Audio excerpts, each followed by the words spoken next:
Hello friends, নমস্কার। Welcome to my YouTube channel সত্য সালুকাস। তো এসআইআর নিয়ে তোমরা জানো সেকেন্ড ফেজ চালু হয়ে গেছে। তো বিভিন্ন চ্যানেলে বিভিন্নভাবে বক্তব্য দেওয়া হচ্ছে, এই ডকুমেন্টস লাগবে, সেই ডকুমেন্টস লাগবে, এটা ছাড়া হবে না, এটা ছাড়া হবে না।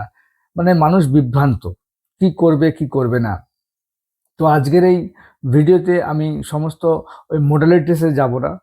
আহ, আমি জাস্ট কোর জিনিসটা তোমাদেরকে বলবো যে কি থাকলে তোমার ভোটার লিস্ট থেকে নাম বাদ যাবে না, আর যদি সেটা না থাকে তাহলে তোমার ভোটার লিস্ট থেকে নাম বাদ যাবে। এটা আজকের এই ভিডিওতে তোমরা দেখতে পাবো। চলো, তো স্টে টিউনড। দেখো, এসআইআর হচ্ছে স্পেশাল ইন্টেন্সিভ রিভিশন, 20 বছর অন্তর অন্তর হয়ে থাকে। তো লাস্ট আমাদের এখানে 20 বছর আগে যেটা হয়েছিল 2002 সালে। তো এসআইআর কেন করা হয় না, প্রচুর মৃত ভোটার থাকে, বা আমাদের প্রতিবেশী দেশ থেকে, আমাদের জানো প্রতিবেশী দেশ বাংলাদেশ রয়েছে, সেখান থেকে প্রচুর মানুষ ইলিগালি আমাদের ভারতবর্ষে এসে বাস করছে। তো তাদেরকে উইড আউট করার জন্য, তাদেরকে একদম পুরো আমাদের আহ, যে ভোটার লিস্ট তার থেকে বাদ দেওয়ার জন্য, কারণ তারা তো ইলিগাল, এই স্পেশাল ইন্টেন্সিভ ডিভিশনটা করা হয়েছে। তো এবার যেটা বলি, যেটা লাস্ট ফেজে হয়েছে, ফার্স্ট ফেজে যেটা হয়েছে বিহারে হয়েছিল। বিহারে প্রবলেম হয়েছিল যে যে ফর্মটা দিয়েছিল, ইনুমারেশন ফর্ম যেটাকে বলে, তার সঙ্গে প্রচুর ডকুমেন্ট জমা দিতে হয়েছিল।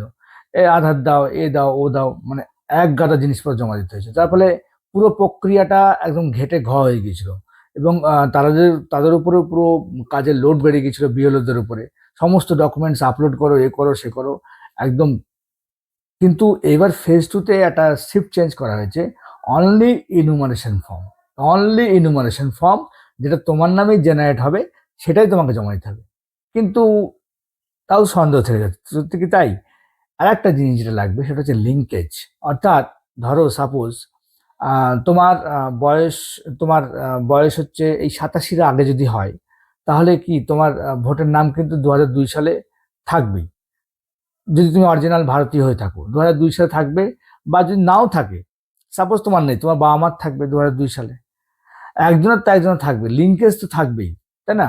তারপরে তোমার দেখা গেল তোমার ভোটে নাম উঠেছে 2010 সালে, বা 2006 সালে, 2007 সালে, 2002 সালের পরে তোমার নাম উঠেছে ভোটে, কিন্তু তোমার বাবা মার থাকবে 2002 সালে। অর্থাৎ একটা না একটা লিঙ্কেজ তোমাকে দিতে হবে, যে তোমার কোনো রিলেটিভ বা তোমার কোনো রক্তের সম্পর্কে আত্মীয় যার নাম হচ্ছে 2002 সালে ভোটার লিস্টে আছে। This is final. এটাই তোমাকে লিঙ্কেজটা প্রমাণ করতে হবে, ব্যাস, আর কিচ্ছু লাগবে না। আর কিচ্ছু তোমার দিতে হবে না, ফর্মের সঙ্গে, ইনুমারেশন ফর্মের সঙ্গে কিচ্ছু জমা করতে হবে না। জাস্ট এই লিঙ্কেজের যে পৃষ্ঠাটা আছে, সেই পৃষ্ঠাটা যদি, তাও কি প্রথমে দিতে হবে না, যদি বাদ যায়, এক্সক্লুশন হয়, তোমার নামটা ধরো বাদ চলে গেল, তোমার নামটা বাদ চলে গেল, কারণ ড্রাফট রোল, যে কোনো খসড়া ড্রাফট রোল প্রকাশ হবে, ফাইনাল ড্রাফট রোলের জন্য অবজেকশন দেওয়ার জন্য 1 মাস থাকবে। সেই অবজেকশন পিরিয়ডে যখন হিয়ারিং হবে, তুমি যদি সেই লিঙ্কেজটা দিতে পারো, তাহলেই কিন্তু তোমার হচ্ছে ক্লিয়ার হয়ে যাবে, আর কোনো ব্যবস্থা মানে সমস্ত কিছু ঠিক হয়ে যাবে। তো যে এসআইআরটা সেকেন্ড ফেজে হচ্ছে, টোটাল 12টা রাজ্যে হবে, টোটাল 51 কোটি লোক এই এসআইআর এর মধ্যে দিয়ে তাদের ভোটার ভেরিফিকেশন হবে। তাদের কিন্তু এই লিঙ্কেজটা দেখা হবে যে তারা 2002 সালে ভারতবর্ষে ছিল কিনা। অর্থাৎ তোমার পরে থাকলে তোমার বাবা মা নিশ্চয়ই থাকবে। এই লিঙ্কেজটা হচ্ছে এসআইআর এর মূল ভিত্তি, মূল কথা। এই লিঙ্কেজ না থাকলেই কিন্তু বিপদে পড়বে, আমি এটা বলে দিলাম। এবার সেকেন্ড ফেজ কি, যাদের অবজেকশন হবে, মানে যাদের লিঙ্কেজ থাকবে না, হারিয়ে ফেলবে, তারা কি করবে না, তাদেরকে কিন্তু পরবর্তীকালে যখন হিয়ারিং হবে, তখন কিন্তু বার্থ সার্টিফিকেট নাই, ডোমিসাইল সার্টিফিকেট নাই, কমিউনিটি সার্টিফিকেট দিতে হবে। এখন পলিটিক্যাল পার্টিসগুলো বিভিন্ন ভারতবর্ষে আছে, তারা বলছে যে বিভিন্ন যে মাইগ্রেন্ট ওয়ার্কার, যারা এক রাজ্য থেকে অন্য রাজ্যে কাজ করে, ট্রানজিয়েন্ট ওয়ার্কার, গরিব মানুষ একদম ঝুপড়িতে থাকে, তাদের ওসব ডকুমেন্টেশনে ওরা অতটা ইয়ে করে না, মানে আহ, রাখে না, বা নেই, কন্ডিশন নেই, নিজেরই থাকার জায়গা নেই, তো কি করে ডকুমেন্টেশন করবে? তারা যেন বাদ না যায়, এটা কিন্তু সিআইইউ বলেছে তাদের ক্ষেত্রে একটা আধার কার্ডটাকে গ্রহণ করবে। কিন্তু আধার কার্ড সঙ্গে কিন্তু তাদেরকে বার্থ সার্টিফিকেট নাই তো ডোমিসাইল সার্টিফিকেট, একটা না যে কোনো একটা ডকুমেন্টস তাদেরকে দেখাতে হবে, যদি এক্সক্লুশন হয়। একটা মনে রাখো, যে এক্সক্লুশন হয়, যদি তোমার নাম বাদ যায় ভোটার লিস্ট থেকে, তাও তুমি 1 মাস টাইম পাবে। যে তোমার প্রতিষ্ঠা করতে, যে আমি এদেশের নাগরিক, আমার এই তথ্যটা আছে। আর যাদের প্রথম থেকেই 2002 সালে না নিজের নাম আছে বা বাবা মার নাম আছে, তারা তো কোনো ডকুমেন্টসই লাগবে না, জাস্ট ইনুমারেশন ফর্মটা ফিল আপ করবা, বিএলআরও তোমাকে বাড়িতে দিয়ে যাবে।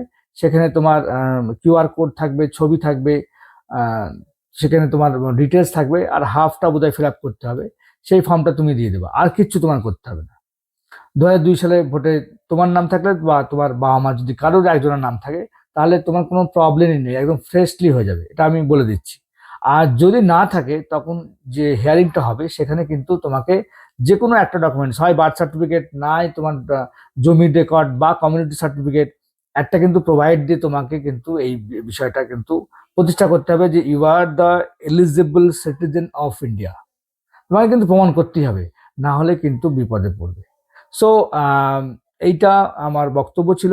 যদি আমার বক্তব্য ভালো লাগে, তাহলে অবশ্যই লাইক করবে, আমার চ্যানেল সাবস্ক্রাইব করবে, এবং আরও যদি তথ্য জানতে চাই এসব সম্বন্ধে, আমার কমেন্ট বক্সে লিখতে পারো। Thank you, tata, bye by.